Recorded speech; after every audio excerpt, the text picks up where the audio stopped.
امام علیہ السلام اپنی جگہ سے اٹھے اور صحن سے حجرے کی طرف روانہ ہوئے۔ میں بھی اٹھا تاکہ واپس پلٹ جاؤں اور امام کو زیادہ زحمت نہ دوں، لیکن امام نے مجھے مخاطب کیا اور فرمایا، دیبل ذرا ٹھہرو، مجھے تم سے کچھ کام ہے۔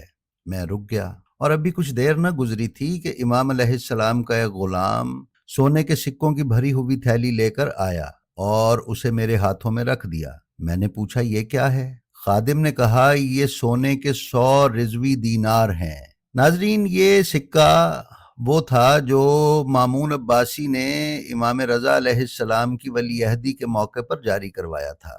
غلام نے کہا کہ یہ تمہارے قصیدے کا انعام ہے، آقا نے اسے تمہارے لیے بھیجا ہے اور فرمایا ہے کہ ان پیسوں کو خود پر خرچ کر لینا۔ یہ دیکھ کر میں بے خود ہو گیا اور ٹوٹے پھوٹے الفاظ سے کہا، خدا کی قسم، میں پیسوں کے لیے نہیں آیا تھا، اور میں نے یہ قصیدہ لالچ میں نہیں کہا ہے۔